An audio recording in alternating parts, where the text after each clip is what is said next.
um assunto. O que você acha desses deputados aí que foram para os Estados Unidos? É o assunto, a thumb principal da live hoje.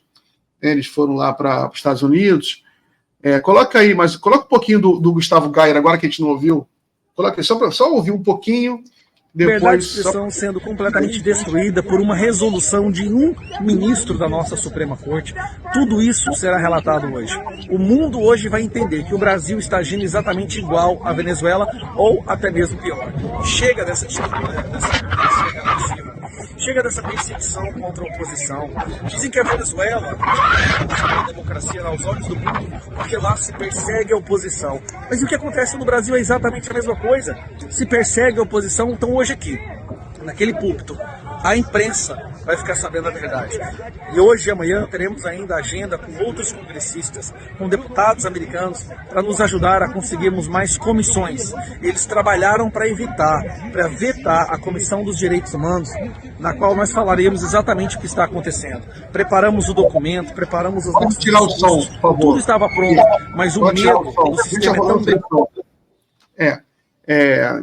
Jorge, eles estão lá nos Estados Unidos, eles foram barrados no baile, né? Não deixaram de falar lá dentro do Congresso, então eles fizeram essa comitiva aí do lado de fora, essa coletiva, que eles mesmos filmaram, ninguém foi da imprensa. Mas, enfim, é uma coisa, só uma observação, Jorge, que eles falam em gulags, né? O Brasil está pior que a Venezuela, campos de concentração. Agora, é curioso, Jorge, porque eles acabam de ganhar a presidência da CCJ no Congresso Nacional, as principais comissões estão nas mãos do PL, da oposição. Que ditadura judicial, que ditadura comunista é essa que eles têm tanta coisa? Explica para mim. Não, mas é que eu acho que assim, esse padrão de deputado, né, que eu acho que tem vários dessa bancada bolsonarista do PL são sintomáticos, são muito representativos disso, né? Ele não consegue, ele percebe que o ambiente de uma normalidade institucional da Câmara, que ele não vai se criar, né? Ele não tem repertório, ele não tem conhecimento de regimento, ele não tem capacidade de articulação. Então ele precisa criar o factoide, quer dizer, sei lá, nem pensando para além da saída, né? O Nicolas Ferreira, ele não vai articular no Congresso hoje, que seria o normal de alguém que assumiu nessa comissão de educação. Ele vai fazer palhaçada no anúncio dos CIFs do governo Lula, né? Então, esses personagens vão ter que criar esses factoides como uma maneira de quê? Como uma maneira de mobilizar a base, de estar sempre em destaque nas redes. E isso é muito curioso, né? Eu acompanho há algum tempo política portuguesa, né? Por pesquisas anteriores, né? Você vê que vários deputados do Chega, dos 48 que foram eleitos agora em Portugal, têm um perfil semelhante. Você vê que figuras, digamos, da direita do Partido Republicano têm um perfil semelhante. E que é uma tentativa de esvaziar, por um lado, de esvaziar o Congresso, porque é um lugar que a própria temporalidade, institucionalidade, forma de disputa não beneficia eles, e, por outro lado, de buscar essa mobilização das redes que acaba acontecendo por ter figuras que compram, não é isso? E por ter figuras que atacam. Evidentemente, é um absurdo. Evidentemente, a própria divisão das comissões foi uma demonstração de institucionalidade num ponto, já que, assim, figuras com pouquíssima trajetória no Congresso, com pouca capacidade de articulação com as áreas, se tornaram líderes de comissão em respeito à proporcionalidade dos partidos das comissões. Não é isso? Foi sentida justamente a presença e o número de deputados do PL. Mas esse tipo de personagem vai fazer isso, como outros personagens. O que às vezes é assustador é que não são poucos, né? Enfim, esse personagem vai para os Estados Unidos com outros deputados, mas você tem, no caso das viagens para Israel para encontrar o governo Netanyahu, um governador de estado, não é isso? Lideranças políticas relevantes, outras vão estar aparecendo em Palanque, na Paulista, lá do Bolsonaro. Então você vai normalizando que figuras que são muitas vezes retratadas por uma mídia mais tradicional, uma grande mídia, como, não, democratas, figuras que são normalidade democrática, digamos, podem não estar defendendo explicitamente o golpe, como o Bolsonaro defendeu no seu último mandato, mas estão, aí, primeiro, se aproximando de figuras golpistas. Segundo ponto, atacando a institucionalidade da democracia brasileira o tempo todo, flertando com, tomando decisões que são completamente absurdas nas mais diversas nações do mundo. Né? Imagina você ir para um país, digamos, estrangeiro,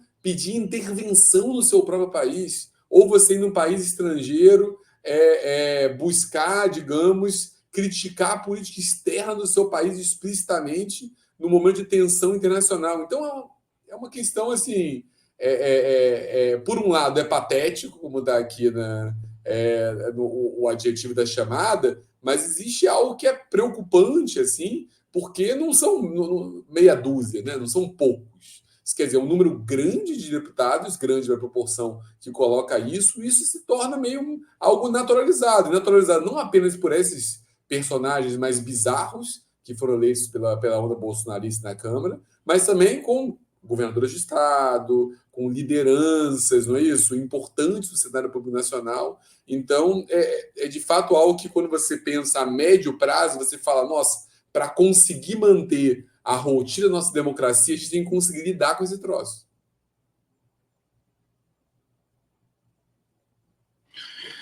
É um desafio, né? Ontem eu conversei aqui com o Andrei Roman, que é o CEO do Atlas Intel. Ele falou uma coisa, ele falou sobre a questão internacional, né? Lembrou das eleições de Portugal. Ele falou uma coisa interessante, né? Tem umas coisas que não dá para resolver na hora, a gente tem que ter paciência. Eu gostei dessa sugestão dele, porque o processo histórico ele corrige algumas coisas, né? Esses extremistas, eles usam muito esse fator tempo, eles conseguem algumas vitórias, aí você vê que não é muito, eles não conseguem uma estabilidade durante muito tempo. Eles ganham, eles conseguem aumentar cadeiras no parlamento. Isso é histórico, você vê, inclusive, ao longo de um século, você vê, de vez em quando eles sobem muito, mas eles não seguram muito tempo, né? Eles caem. Quando você estuda a mesma história, por exemplo, da ascensão do nazismo na Alemanha, você vê quando Hitler dá o golpe, eles estavam caindo nas eleições já. Havia a previsão de que eles fossem perder várias cadeiras na Alemanha, e eles nunca conseguiram a maioria absoluta, eles conseguiram muitos deputados, cresceram muito, só que até aí você teve a decisão erradíssima lá da centro-direita alemã de oferecer a chancelaria ao Hitler. Assim que ele pega, né, o cargo, ele dá o golpe de Estado. Mas, enfim... Pode falar.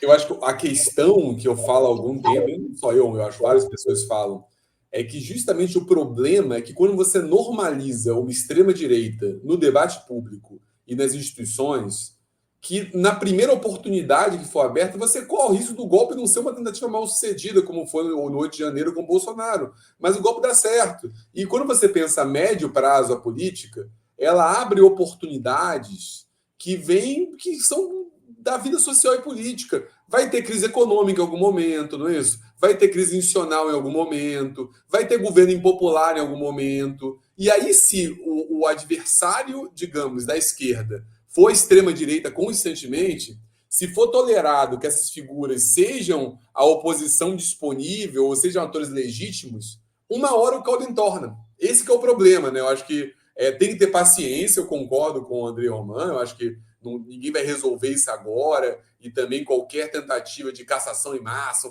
seria trágico do ponto de vista lógico do sistema. Agora, há que se ter muita consciência, isso não cabe somente à esquerda, né? Cabe também a uma direita mais democrática, que se continuar, não é isso, flertando com esses personagens, continuarem sendo tolerados esses personagens, uma hora dá errado, porque uma hora a crise é mais profunda, uma hora tem crise institucional, tem crise econômica. Então, meu medo é mais não é tanto no curto prazo, mas é mais a normalização desses personagens e grupos políticos no médio prazo. É verdade. Não, sempre tem muito perigo. A democracia é um regime que ela tem uma estabilidade estrutural, né? É isso, inclusive, que o Tocqueville ele observa na democracia das Américas, né? Que ele chega lá, ele fica espantado. Era manifestação todo dia, era crise todo dia, era aquela gritaria toda, o governo sempre em crise, né? Sempre aquela briga do governo com o parlamento. Aí ele vai estudando aquilo, até que ele vê lá, tem algumas vantagens, né? Que é, primeiro, que por mais que erros podem acontecer, eles podem ser corrigidos rapidamente. Talvez o lado ruim é que na época que o Tocqueville vai para lá, os Estados Unidos tinha quantas pessoas?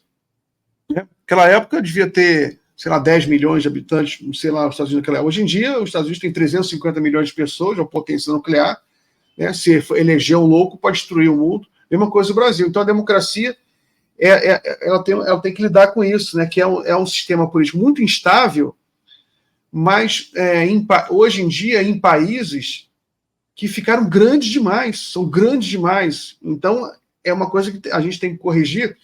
Eu acho que, naturalmente, já se corrige por um judiciário forte. É um judiciário muito forte que, de certa forma, corrige um pouco esses riscos, né?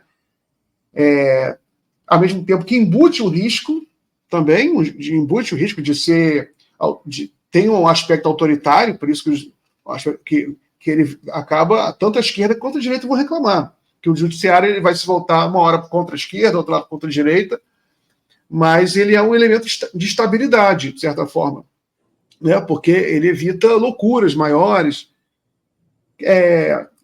Qual a sua análise desse papel do judiciário brasileiro? Que de fato é muito forte, tem um papel muito forte, teve um papel muito forte agora nesse último período. Eu acho assim, é até interessante, concordo muito com você, Miguel. Acho que tem uma trajetória histórica de que, assim, 88 criou as bases institucionais se você fortaleceu o judiciário amplamente, né? E você tinha um discurso público de fortalecimento do judiciário. A questão é que, sobretudo a partir da virada 90, 2000, né? Você começa a ter um crescimento do judiciário como ator político que possui dimensões, como você trouxe muito bem, que são dimensões muitas vezes ambíguas, né? Por um lado, é inegável, o judiciário teve um papel importante na ampliação de direitos individuais, direitos civis, não é isso? Legalização do casamento entre pessoas do mesmo sexo, reconhecimento da ampliação do direito ao aborto, enfim, tem uma série de questões que o judiciário teve um papel, reconhecimento das cotas raciais, enfim, teve uma série de elementos que o judiciário tem um papel progressista. E, como dique, resistência à tentativa de golpe bolsonarista. Entretanto, nunca dá para esquecer que é isso, como você colocou bem, fortalecer o judiciário é fortalecer um poder com um determinado corte de classe, mas com uma certa autonomia perante os atores eleitos, que é muitas vezes perigosa, e que em vários momentos o judiciário traz, se ele traz aprofundamento de direitos e contribuições democráticas, em outros momentos ele limita a democracia e traz questões, né? Enfim, tudo que transcorreu em 2016 é parte disso, a atuação do STF. Quer dizer, não dá para esquecer aquela decisão completamente inconstitucional e absurda do Gilmar Ferreira Mendes impedindo que o Lula tomasse posse como ministro. Enfim, ou da própria proximidade de figuras do atual presidente do STF, do Luiz Roberto Barroso, com a Lava Jato, e normalizando, não é isso, uma série, não apenas uma visão do país completamente absurda, mas normalizando, digamos, atuações autoritárias do ponto de vista jurídico, de instrumentos do processo penal, não é isso, de limitação de direitos. Então, o Luiz Roberto Barroso estava prefaciando um livro sobre a Lava Jato, estava elogiando alguns desses personagens, né? Então, ao mesmo tempo que o STF tem um papel progressista no cenário mais recente, e se a gente olha a longo prazo, nos últimos 20 anos, 20 e poucos anos, ele teve um papel importante na expansão de direitos, ele também tem um papel central na crise da democracia brasileira. Seja pela Lava Jato, que veio, digamos, das primeiras instâncias, mas que foi acolhida pelos tribunais superiores, não é isso? Seja interferindo no processo político de uma maneira completamente, e não é porque era o Lula, porque era uma figura da esquerda, de uma maneira que é completamente não saudável para a dinâmica democrática da maneira como foi feita. Enfim, é complexo. E eu sempre, sempre que eu vejo esse Alexandre de Moraes personagem, eu sempre falo, olha, foi muito importante, isso quer dizer, teve uma atuação muito precisa na eleição, e há que se reconhecer isso, mas também é necessário ter muita cautela, porque é um personagem, pelas suas crenças políticas, pela sua trajetória, pela sua visão do direito da política, que mais à frente pode produzir coisas muito complicadas, não apenas para a esquerda, porque é um progressista, mas também para a democracia brasileira. Então, ao mesmo tempo que foi muito importante contar com o judiciário nesses últimos anos, é fundamental também se perceber como se pode reordenar e recolocar o judiciário na dinâmica democrática brasileira.